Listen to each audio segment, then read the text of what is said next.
Okay friends, I am back with another Workbook Wednesday for you. Today we are going to draw some hydrangea flowers. This is what they look like here. And this is the workbook we will be using. It can be found in my Facebook group, Sam's Little Group, or it can be purchased in my Etsy shop. They're $2.50 for each workbook. So I added a new layer here. Let me actually turn that so you can see it. And we will be using the Studio pen, and my brush is set to 4%. So the very first step here is to create your center. And we are going to start with 3 circles. And so when you do these circles, we're just making a little triangle. This is similar to another flower we've done already, but it's pretty simple. You can do 3 or you can do 4. It just depends on the style you like better, or you can mix and match them, but it's really simple. You just start with a cluster of these little dots. So the next step, you're going to need to know how to make your petals, and for this we're doing that same, I've been calling it a rounded M shape. Erin likes to say they look like teeth, but I like M better because it sounds a little less creepy. But to give you an understanding of why I say that, for an M you have these 2 little like humps essentially, so if you were to round that out, it would give you that exaggerated petal shape. So for the first one, it's just like that. Or you can do 3 if you wanted to. And it's okay if they don't line up perfectly. You can just erase any overlap. And you can do it more like a triangle at the bottom if you prefer to do that. But basically, you just need to know your petal shapes and your centers, and then you're good to go to create these flowers. So in our cluster, there's always going to be one flower that's more in the front. So we're going to start with this one here, and I'm doing a cluster of 3 of those little berries, and then 4 petals all the way around. And it's okay if it's not exact when you're tracing these, because you're just trying to get some muscle memory here to remember the general idea of these shapes. They don't have to be perfect. You can switch it up every time that you do them.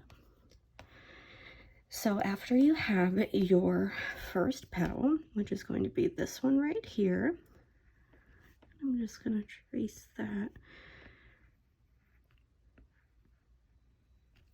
We're going to add 2 more full, I put that in quotes because there are bits that are going to be hidden, 2 more full flowers. And the cool thing about doing this in Procreate, I'm going to change my color, is that you can create a new layer and then you can draw your new flowers, right? And you see where there's that overlap, you can just erase that. And you can do that with pen and paper as well. But in my opinion, it does make it a little bit easier when you're first learning to understand how those petals will overlap. And then what you can do is just go in and erase so that main petal is still the focal point.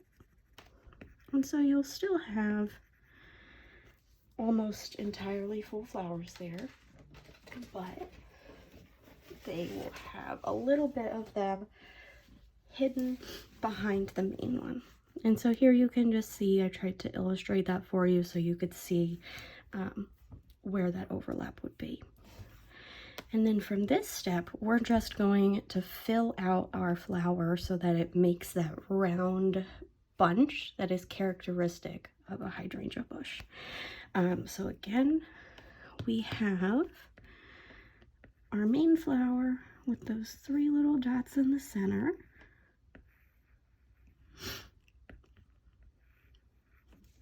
And then we have our 2 full flowers that only have a little part that's hidden.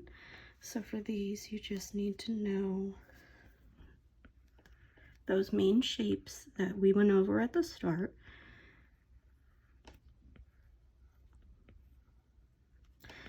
And then from there, we're just going to do partial shapes. So I'm going to go back to that original color just to show you, instead of doing your full leaf, we're just going to do a partial leaf. So what it does is it connects two of the existing full leaves at 2 points, but you're still having that shape.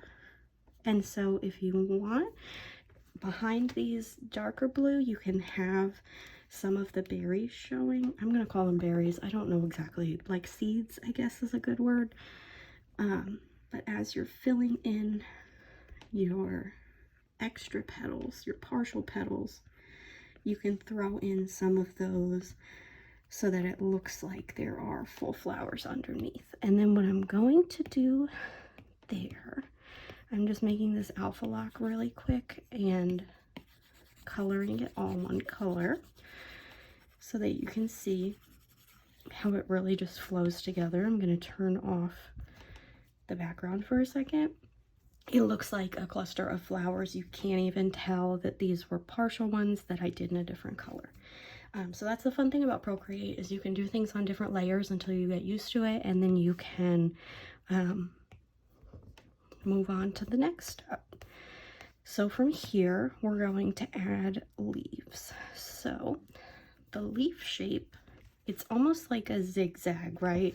I know that it doesn't look like a zigzag, but you know the characteristic shape of a zigzag where you, oops, let's put it back to 4, where you go down, up, down, up, down, up. That makes sense to you, right? Okay, so what we're gonna do is go down on a curve, up, down on a curve, up on the opposite curve, down, and up again. So it's like you exaggerate it, but if you were doing down, up, and then, oops, a long down and up, and then another little one, but you're curving all those lines. So then when you come down to your cluster of flowers, you'll do down, up, down, up, down, up. And it doesn't have to be perfect, but you're doing these quote-unquote zigzag shapes on your flower so that you can do some really pretty leaves with it that aren't just your normal V shape. And then what I'm going to do here is going to turn off these layers for just a moment, and I'm going to take this, cut and paste, and we're going to work on this one. So here is our cluster that we did together a few times. We're going to add our leaves down, up, down, up, down, and these can go in any direction that you like. I don't love that. Down, up, down, up. There we go. And then our last step, as always, is to add our texture. So I turn my brush down just a little bit for this. I'm going to make it go down to a 2. And the fun thing about the texture, again, is that you can do it a whole bunch of different ways. But for these, I'm going to stick with my lines. And I'm going to start at the center point for each and just do some up, some down, some that are split. Sometimes I'll do like a double line like that, just because I like the way it looks. Oops. And just do this all over those flowers.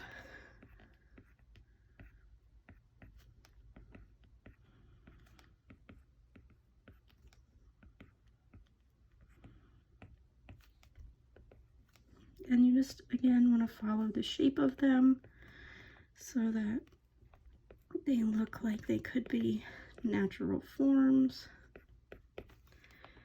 They don't have to be perfect, but there should be some consistency since they are the same flowers.